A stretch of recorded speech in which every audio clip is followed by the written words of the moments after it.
If you love to connect with loved ones in spirit, but you aren't quite sure how, or feel like you want to start trying, but you don't know how to connect with your loved ones who have passed, these are a few beautiful ways to connect with loved ones in spirit to bring it into the daily fold of our lives.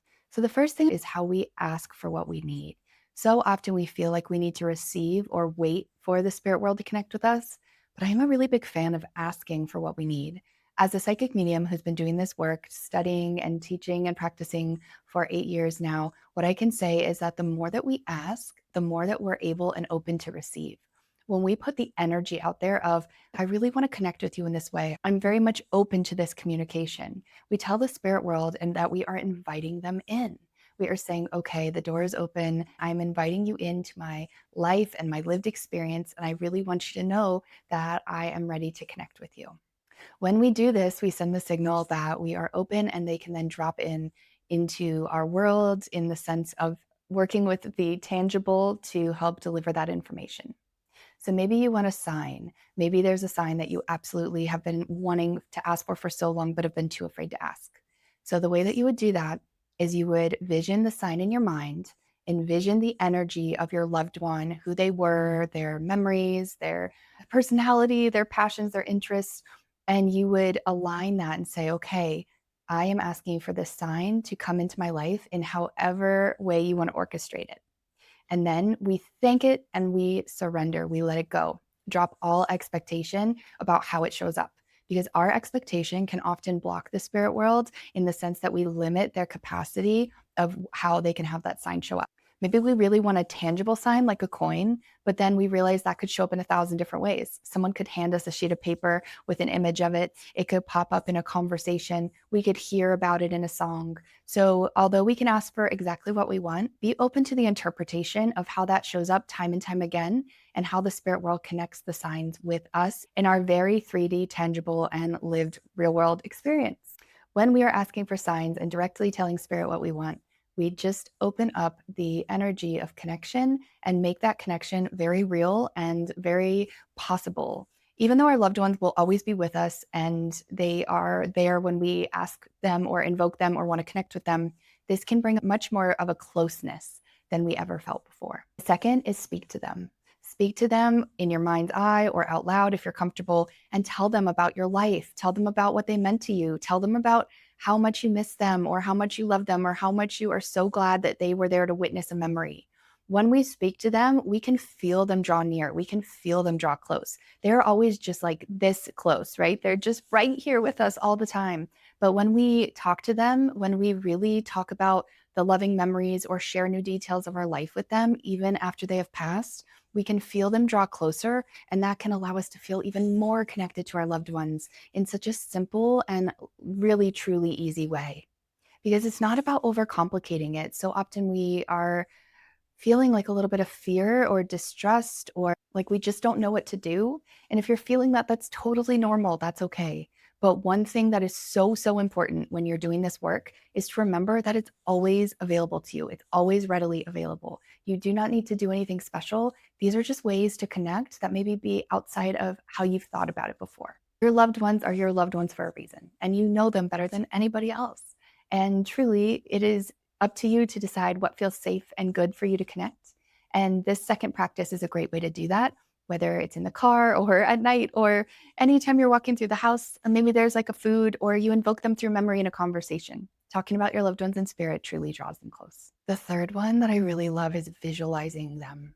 So if you can think of a specific memory and follow the thread of the memory, then you can see how those things might be showing up in your life. Let me explain. It's a little bit different. So imagine that you've had this beautiful memory like I had with my grandmother, baking apple cobbler and the sheets of apple cobbler, the smell, the feeling of like it wafting through the entire house, and then our family gathering and slicing up this apple cobbler. And that was what we ate for the birthday celebration. When you invoke that memory, you can start to follow it. For me, it was like following her in the kitchen, following her outside to see where she'd place it, asking her a bunch of questions about what she was doing, getting curious, as I was a kid, curious about how it all would happen. How much sugar did she put into the pie? When we follow the memory, we open it up for them to connect with us as if they're there. And then we can even recreate a little bit of that. We can turn to our loved one in our mind's eye and start speaking to them as if they are there, real time. And when we follow the memory, I would say, okay, grandma, if you were to show me one thing about this memory, what would you show me? And then watch it unfold real time for you. When we revisit memories, even though memories are, very wavy and they're very circumstantial and like they change depending on where we're at in our life and how we invoke them and how we remember them, they're very malleable, surprisingly. But that's beautiful because we can go back and we can either recreate a new memory or revisit one and ask for guidance within the memory with our loved ones. A great time to do this is when waking up or going to sleep. And we just can ask them what's on our mind and heart as if we're in conversation and see how the little bits of information in that memory unfold. Maybe we look over when we're in that scenario that's in our mind's eye and we realize that there was a special knife that was used to cut the cobbler. And I have that in my mind's eye and I remember that so deeply and I feel that so truly. And the next time I'm out and someone's serving a piece of cake, they have a knife that looks just similar, almost identical. And it reminds me of my grandmother. Like she's almost right there with me. When we take notice of all the things that were in there, maybe there's a clock or music was playing, our loved ones are able to deliver signs to us, deliver moments of connection, and remind us of what reminds us of them. It's like a dual reminder. Being in the memory of that, being in conversation of that, and looking around the room and looking around, hearing laughter or playing a similar game, whatever it might be, reminds us of our loved ones. And through that, it reminds us of what to be reminded of, to look for with them. I love this technique because it's truly just very fun and organic, and we can revisit the ones that feel the best to us, that feel the most resonant, that make us feel the most love for our loved ones and feel closest to them. And it can also surprise us. We can learn new things about ourselves, our loved ones, and those scenarios when we move into them and get curious and look around the room. It reminds us to look into the detail of what was there and to think about the detail of the person that we miss so much and want to connect with. Being a medium is wonderful. I love being able to connect with other people's loved ones in spirit. But what I love more than being the bridge for other people is teaching you how to connect with your loved ones yourself.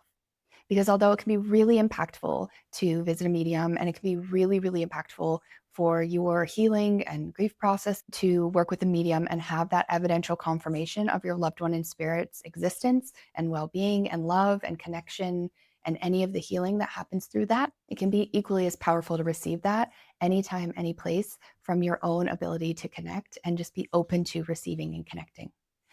If you can take anything away from this conversation today, it's this. Your loved ones are right here with you. They are not far. They are truly just right here. Spirit is really, it's just like a sense of energy more than it is a faraway place.